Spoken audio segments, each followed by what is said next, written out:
ಮೇಲೆ ಹೀಗೆ ಸ್ವಚ್ಛಂದವಾಗಿ ಸ್ವತಂತ್ರವಾಗಿ ನಡ್ಕೊಂಡು ಹೋಗ್ಬೋದು. ಇಲ್ಲಿ ಯಾವುದೇ ತರ ಅಡೆತಡೆಗಳಿಲ್ಲ.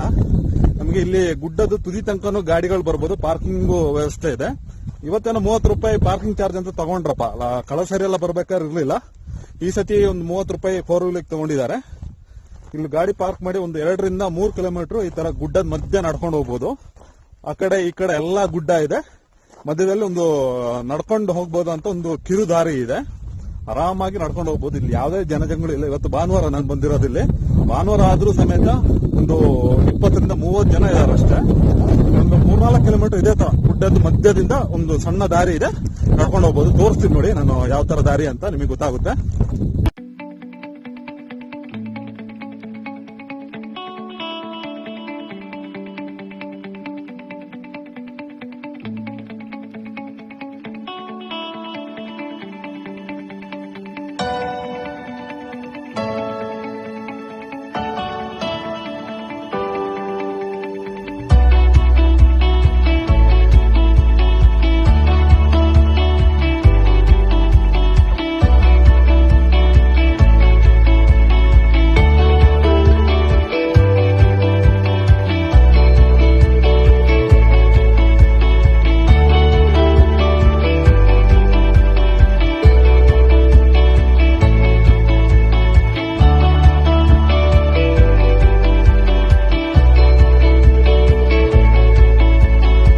ಬ್ಯಾಕ್ಗ್ರೌಂಡ್ ಸೀನ್ ನೋಡಿದ್ರೆ ನಾವೆಲ್ಲ ಕಾಶ್ಮೀರದಲ್ಲಿ ಇದೆ ಅಂತ ಅನ್ಕೋತೀವಿ.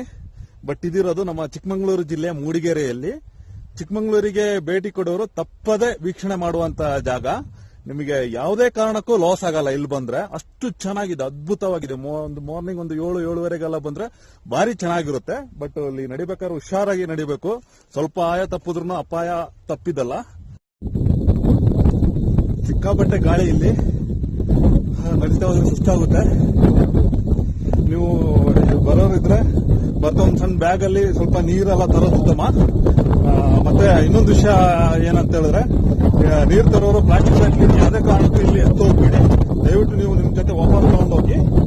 ಯಾಕಂದ್ರೆ ನಮ್ಮ ಪ್ರಕೃತಿ ನಾವು ಪ್ಲಾಸ್ಟಿಕ್ ಮಾಡಬೇಕಾಗಿದೆ.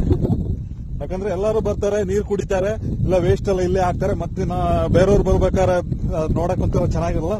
ನೋಡಕ್ಕೆ ಅಂತಲ್ಲ, ನಮ್ಮ ಪ್ರಕೃತಿಗೆ ಒಂಥರ ನಾವು ಮಾಡುವ ದ್ರೋಹ ಅಂತಾನೆ ಹೇಳ್ಬೋದು ಅದು. ಅದರಿಂದ ನೀವು ಏನೇ ಪ್ಲಾಸ್ಟಿಕ್ ಪದಾರ್ಥ ಅಥವಾ ಏನೋ ನಿಮ್ಮ ಆಹಾರದ ವೇಸ್ಟ್ ಇದೆ ನಿಮ್ ಜೊತೆನೆ ತಗೊಂಡೋಗಿ ಎಲ್ಲಿ ಡಿಸ್ಪೋಸ್ ಮಾಡಬೇಕು ಅಲ್ಲೇ ಮಾಡಿ. ದಯವಿಟ್ಟು ಇಲ್ಲಿ ಪ್ರಕೃತಿಯ ಮಧ್ಯೆ ತಂದು ಹಾಕಬೇಡಿ.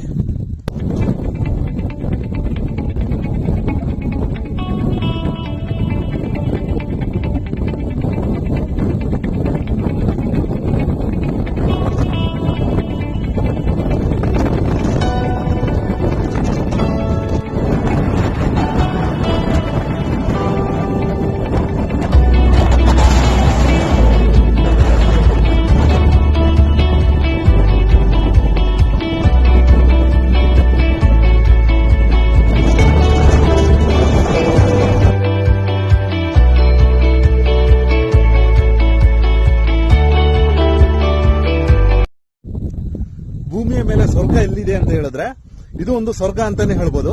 ಅದಕ್ಕೆ ಇದನ್ನ ದೇವರ ಮನೆ ಅಂತ ಕರೀತಾರೆ. ದೇವರ ಮನೆ ಅಂದ್ರೆ ದೇವರು ವಾಸಿಸುವ ಸ್ಥಳ. ಯಾಕಂದ್ರೆ ನಿಜವಾಗ್ಲೂ ಅಷ್ಟು ಚೆನ್ನಾಗಿದೆ. ಇಲ್ಲಿ ಬಂದು ನೋಡಿದ್ರೆ ಗೊತ್ತಾಗುತ್ತೆ. ಇದನ್ನ ಸ್ವರ್ಗ ಅಂತ ಹೇಳದೆ ಇರಕ್ಕೆ ಆಗಲ್ಲ. ಯಾಕಂದ್ರೆ ಅಷ್ಟು ಅದ್ಭುತವಾಗಿದೆ. ಅದಕ್ಕೆ ದೇವರ ಮನೆ ಅಂತ ಹೆಸರು ಇಟ್ಟಿರ್ಬೋದು. ನನಗೆ ಗೊತ್ತಿಲ್ಲ, ನನ್ನ ಒಂದು ಅನಿಸಿಕೆ ಹೇಳ್ತಾ ಇದ್ದೀನಿ.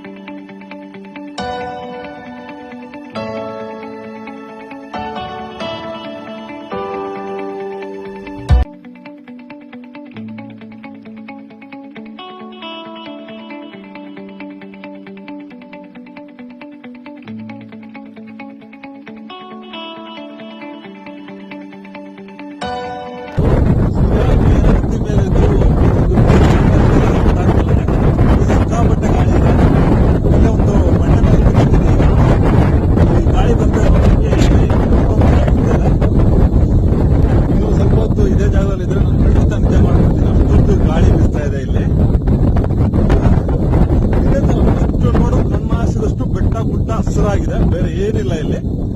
ಆರಾಮಾಗಿ ನಮಗೊಂದು 2-3 ಗಂಟೆ ಇಲ್ಲ ಆರಾಮಾಗಿ ಸುತ್ತಾಡ್ಕೊಂಡು ಮನಸ್ಸಿಗೆ ತುಂಬಾ ನೆಮ್ಮದಿ ಸಿಗುತ್ತೆ. ಅಷ್ಟರ ಮಟ್ಟ ಗಾಳಿ ಇದೆ. ಬೆಳಗ್ಗೆ ಬರೋದು ಒಂದು 7 ಗಂಟೆಗೆಲ್ಲ ಬಂದ್ರೆ 7ರಿಂದ 9 ಗಂಟೆ ತುಂಬಾ ಅದ್ಭುತವಾಗಿರುತ್ತೆ ಇಲ್ಲಿ. ಆಲ್ಮೋಸ್ಟ್ 11 ಗಂಟೆ ಬಂದು ಸ್ವಲ್ಪ ಬಿಸಿಲು ಜಾಸ್ತಿ ಬರ್ತಾ ಇದೆ ಈಗ. ಬಟ್ 11 ಗಂಟೆ ಬಂದ್ರು ಏನು ಮೋಸ ಇಲ್ಲ. ಈ ಜಾಗದ ಬಗ್ಗೆ ಹೆಚ್ಚಿನ ಮಾಹಿತಿ ನಾನು ಡಿಸ್ಕ್ರಿಪ್ಷನ್ ಅಲ್ಲಿ ಹಾಕಿರ್ತೀನಿ. ಯಾವ ರೀತಿ ಬರಬೇಕು, ಎಷ್ಟು ಕಿಲೋಮೀಟರ್ ಆಗುತ್ತೆ ಅಂತೆಲ್ಲ ಡಿಟೇಲ್ ಆಗಿ ಹಾಕಿರ್ತೀನಿ. ಈ ನನ್ನ ವಿಡಿಯೋ ಅಥವಾ ಈ ಜಾಗ ಇಷ್ಟ ಆದ್ರೆ ದಯವಿಟ್ಟು ನನ್ನ ಚಾನಲ್ ನ ಸಬ್ಸ್ಕ್ರೈಬ್ ಮಾಡಿ. ನನ್ನ ಚಾನಲ್ ಸಬ್ಸ್ಕ್ರೈಬ್ ಮಾಡೋದ್ರ ಜೊತೆ ಬೆಲ್ ಬಟನ್ ಒತ್ತಿ. ಅದರಿಂದ ನಾನು ಯಾವುದೇ ವಿಡಿಯೋ ಹೊಸದಾಗಿ ಅಪ್ಲೋಡ್ ಮಾಡಿದ ತಕ್ಷಣ ನಿಮಗೆ ನೋಟಿಫಿಕೇಶನ್ ಸಿಗುತ್ತೆ. ನಾನೀಗ ಹೊರಡ್ತಾ ಇದ್ದೀನಿ. ದಯವಿಟ್ಟು ನಮಸ್ಕಾರ, ಬಾಯ್ ಬಾಯ್.